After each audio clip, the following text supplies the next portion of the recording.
Welcome. You're listening to Latin Waves with your hosts, Sylvia and Stuart Richardson. Latin Waves is more than just hot rhythms. This is a show about community, about creating a culture that is inclusive and based on fairness. Because everyone deserves dignity, respect, and has something to contribute. A new world is possible, and it all starts with us. If they ever get the power, and the only thing that has stopped them from imposing their totalitarian theocracy is they just don't have the numbers yet. They don't quite have the numbers. That's the voice of Dr. Michael Parenti.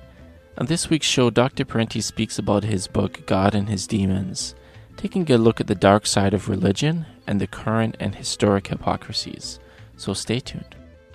Very privileged to have Dr. Michael Parenti, fabulous author. He has taught at colleges and universities in the United States and abroad. Michael Parenti has won awards from Project Censored, the Caucus for a New Political Science, the City of Santa Cruz, New Jersey Peace Action. We're very privileged to have you on our show. Thank you for joining us. Thank you for having me, Sylvia. Your book, God and His Demons, brings your critical acumen and rhetorical skills to bear on the dark side of religion, from the many evils committed in the name of holy causes throughout history to the vast hypocrisies that it advocates past and present.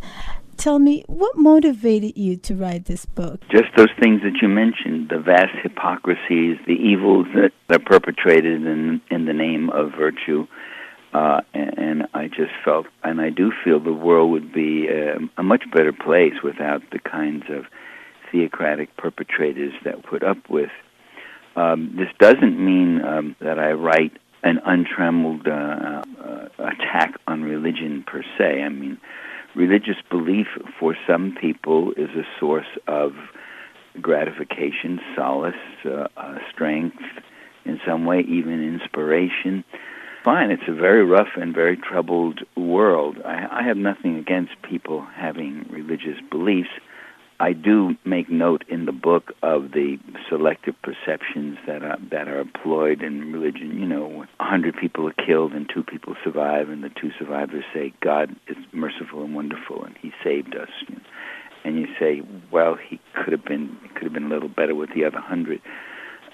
Those kinds of things go on all the time. The critique I have is to associate religion with other social institutions through history and to show how it has often played a corrupting role, a role of oppressive social control, a role which involves the expropriation of state funds and monies that hardworking people have to scratch out for a living. Religion has always been associated with the dominant interests of the state. That was true in ancient Rome.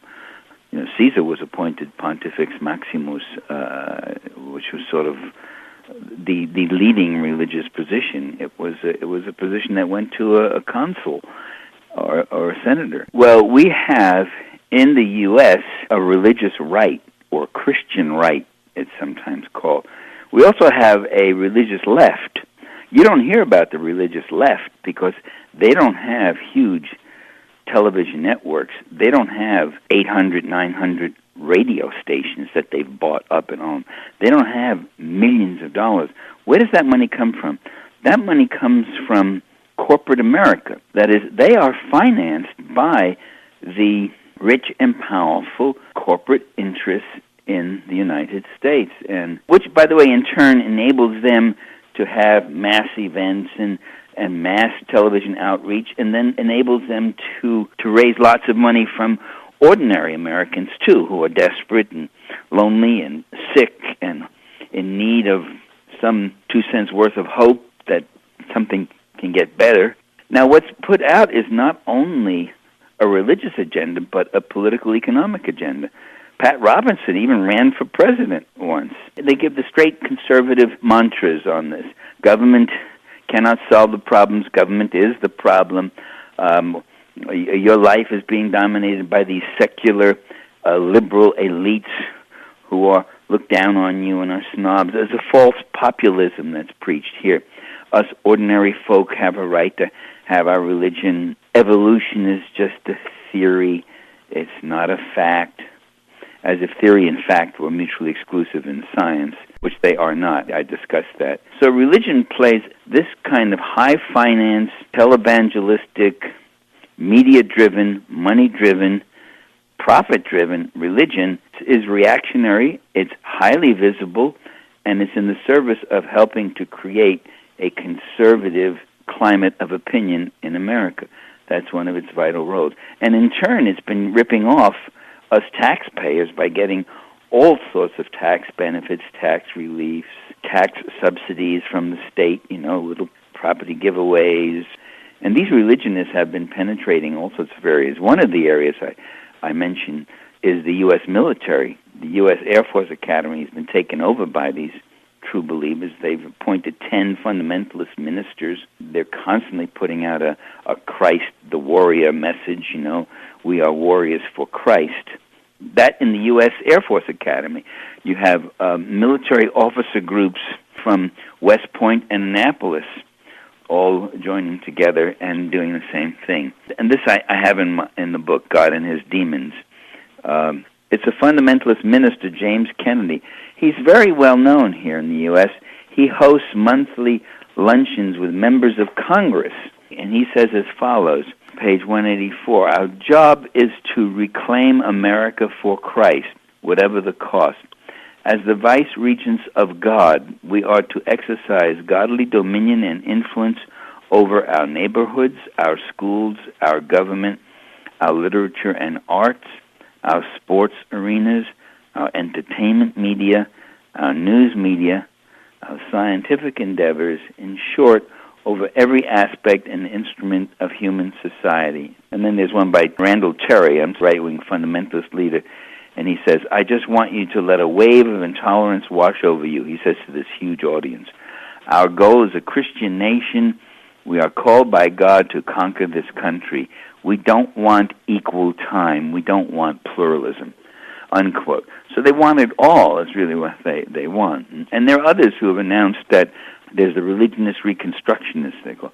They've announced that someday only Christians will be allowed to vote, and they must be publicly acclaimed and publicly sworn devout Christians. What the creationists are doing is trying to focus on the fact that evolution is a theory and not a fact. Therefore, it's just a speculation. And they posit these two things. One is speculation, which is theory. They're using the word theory as laymen often do, which is just spinning something off your head. Well, my theory is, I think, I can't prove it, and I don't know, but I have a theory, this or that. That's not the way theory is used in science. Theory is the gold standard of science. That's what you go for, a verifiable theory. And so the facts are mobilized and tested against the theory. So theory, a good theory has explanatory power. It makes sense of your facts. Now, why do they focus on the theory of evolution? Because that, just as you're pointing out, that targets Genesis. The theory of evolution, if it's true, then the Bible's first book and core opening paragraphs are just a mythology, which in fact they are. And that's not a theory, that's a fact. This is what I would say about that. As you point this out, I was thinking about the incredible usefulness of having some sort of divine theory to answer all the things that don't seem to go right in society. Why we have endless war, why we have terrible areas that are just consumed by poverty and misery. And, if it's God's will. That's the attraction of religion. It has an answer for everything. People are killing each other. Well, they've lost their way. They've lost God. People are hungry and starving. They've gone the wrong way. Or if you're lonely, well, Jesus will come and will comfort you. And it's a remarkable commodity, religion. I mean, nobody can market. There's no CEO. There's no entrepreneur. There's no reformer or revolutionary who can come forth with a commodity of this sort that can solve or speak to every condition that you suffer or enjoy or whatever. You're lonely and miserable, Jesus is your friend, and He will take care of you, and He'll be your companion and take you by the hand. You're sick and all that, Jesus will heal you. If He doesn't heal you, you'll die, and instead of instead of having an eternity of non-existence and obliteration, the very same eternity you had before you were born, you will now go up to heaven, and you will have an eternity of absolute joy and happiness of a kind that can't even be found on this earth. You're broke and you need money. Jesus will provide. Money will come. You just send us ministry here. You now, Sylvia, you just send Reverend Michael here. Your $20 when your Social Security check comes in at the end of the month. You send me a piece of it, and then I'll do these prayers. The ministry here does these prayers, and it's going to come back to you tenfold. You're going to get money will come in the mail, or some relative will show up with a big pile of money, and then they tell a little story of something like that happening. And these poor people just start sending their money in. There's lots of different tendencies. There's the fundamentalist suffer in silence and don't be a crybaby kind of Mother Teresa religion. Then there's also what's called the prosperity theology religion, which is this sort of thing that not only you're going to go to heaven, but you're going to have a good life here now. You're going to be a winner, not a whiner, they'll say, and get out there and you'll have a great time. God will provide. God, look at me, look at me. And the minister will get up and say, look at me. And they overlook a little fact that he got rich by taking money from his parishioners, from his congregation. And that's a very important point to make, because in society we have, just like market capitalism has become a form of religion, for many people they believe that anyone can become rich, anyone can be a millionaire. They just have to work hard. You just have to believe in God, and God will provide. I wonder if you could talk a little bit about the significance of this correlation, because I think it really connects to the cultural fabric of individualism that we have created, right? It's about this individual relationship with some divine entity, and that's where the source is. None of this collective responsibility of the kind of society we live in. Totally absent from all of these preachments is any sense of collective action together for social betterment, for advancing decent human services, better housing, better paying jobs, a cleaner environment, all those things.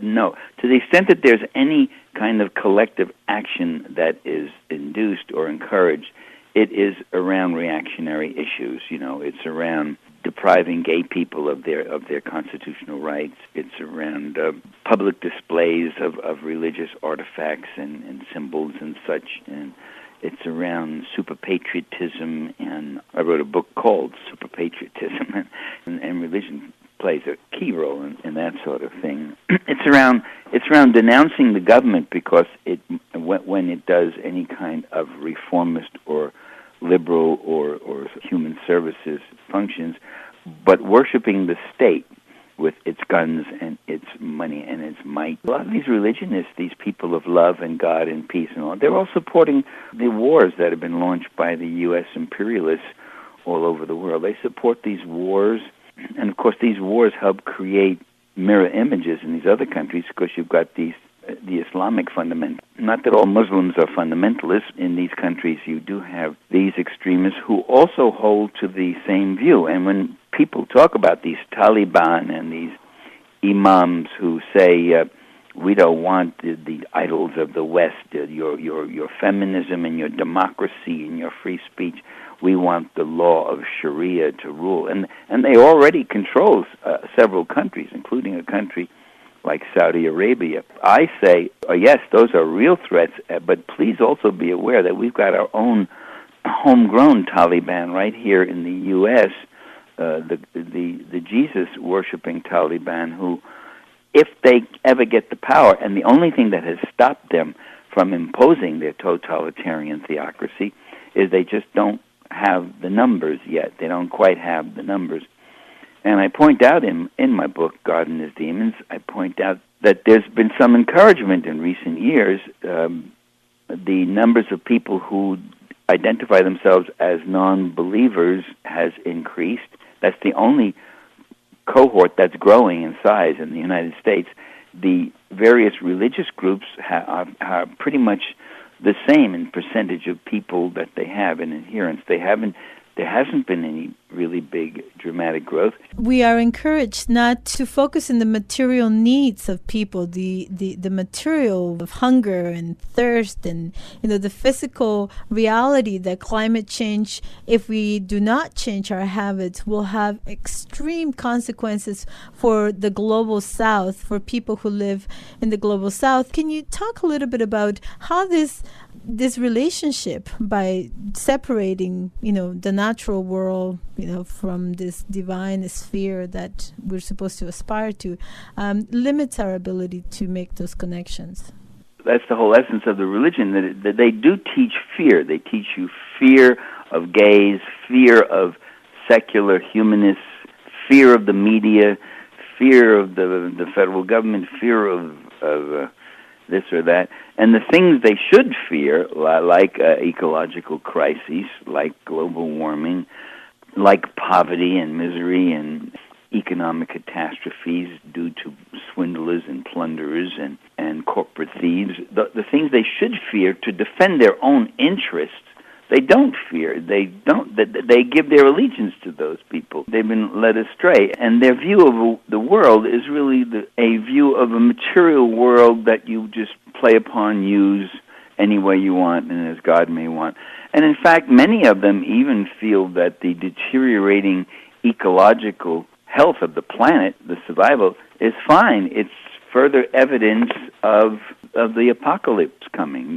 The rapture people are waiting. They think this is all very fine, that the Arctic is melting down. And first of all, let's get our priorities right. First of all, it'll mean more profits and more Arctic oil drilling for the big, rich corporations. It'll mean a Northwest Passage, which will cut transportation costs and bring more profits. And actually may mean total disaster for all of us, the disruption of the Gulf streams and the temperate zones, and the agricultural bases will be destroyed in these temperate zones, and all these kind of things. And we may just be a matter of years away from that, right in our own lifetimes. And yet they're oblivious to all of that. If those things happen, that's just God's punishment. So they're just waiting to fly up into the sky when the big second coming comes. It's hard to not believe that we're in the 13th century, but we aren't in the 13th century, but we've got people thinking like this with a fervor and a surety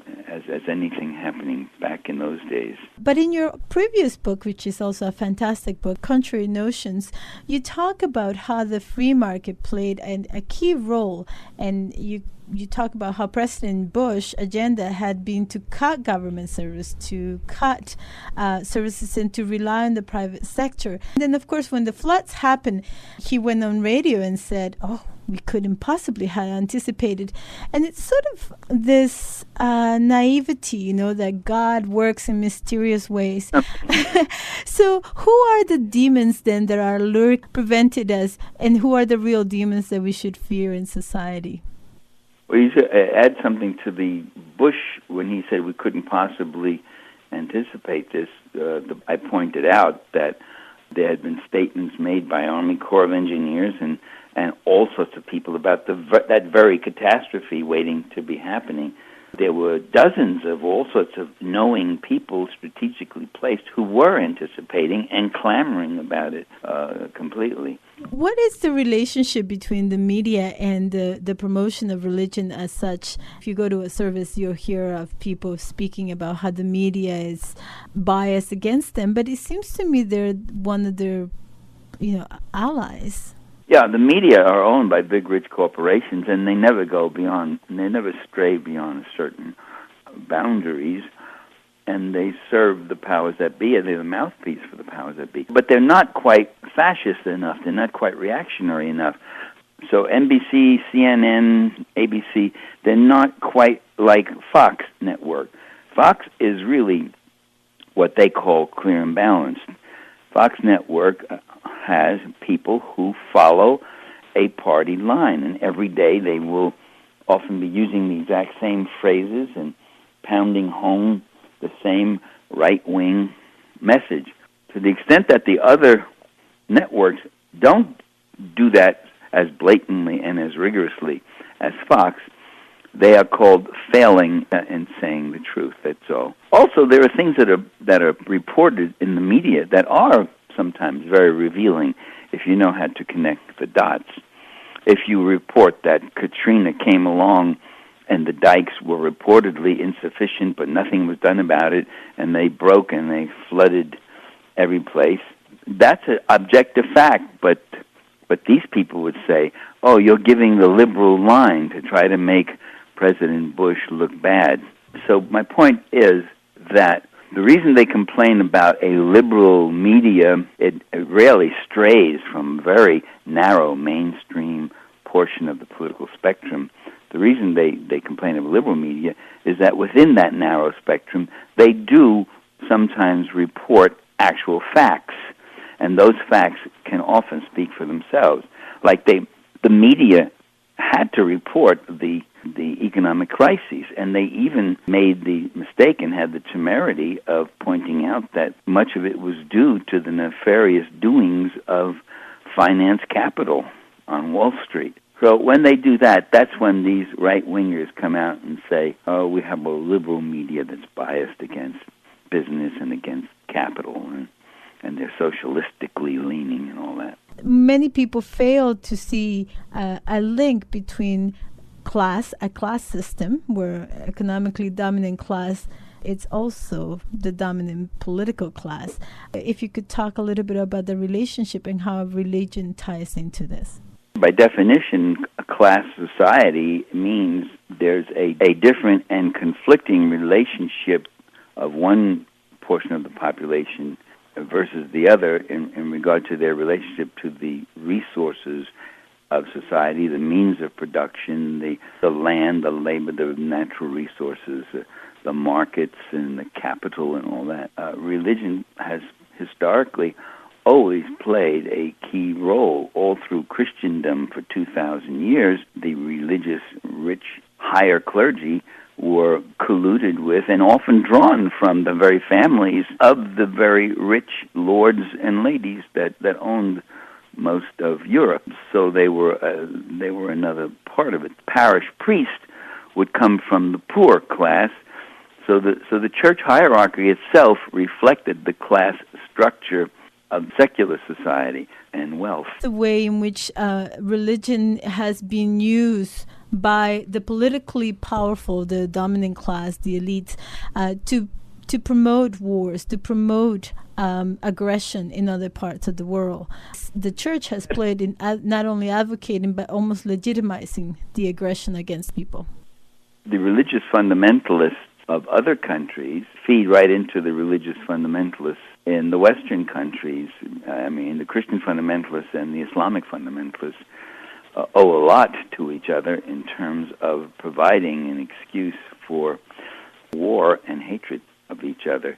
We should point out that a lot of these countries in the Middle East and Central Asia have had secular, pluralistic, coalition-driven democratic revolutions, or could have developed in that direction if it weren't for the pressures of the U.S.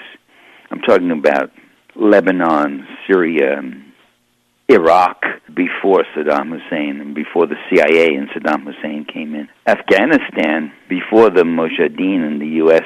went in and destroyed what was happening there.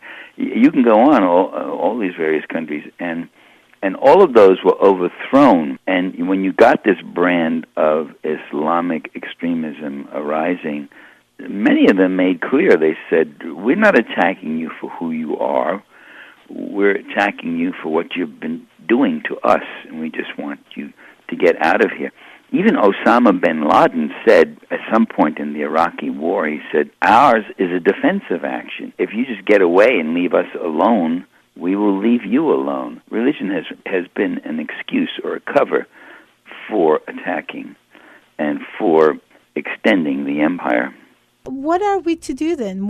One of the things that religion does is kill a lot of people. I mean, it is strikingly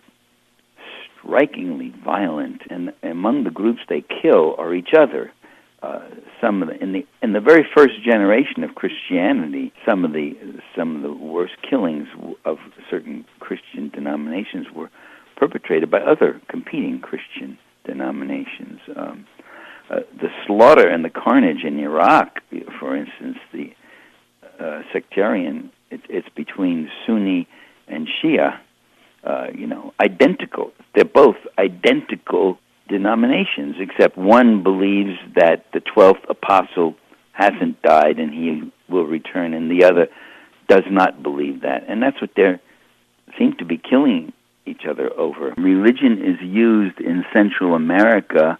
The Pentecostals came in to tell people that the reason they have suffered, the reason their revolutionary and liberation movements have been destroyed, and the death squads that killed so many of them, and Rios Monte in Guatemala went in and burned down and massacred 600 villages, not villagers, but villages, hundreds of thousands of people are killed. The reason all of this happened to them is because they've lost their way, and they haven't been virtuous, and they haven't shown the proper piety.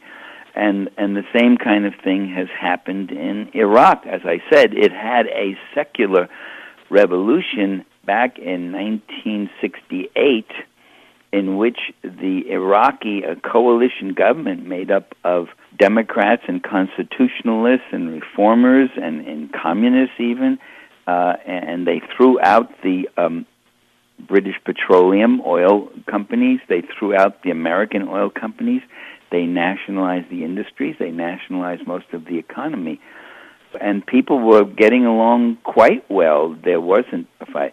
But once you divide them, once you put them under stress and such, you can use these kind of differences to pit them against each other or to get them in line behind a repressive government that tells them, if you obey God in this way and that way, then things will get better for you. What is the way out? Do we have a way out of this?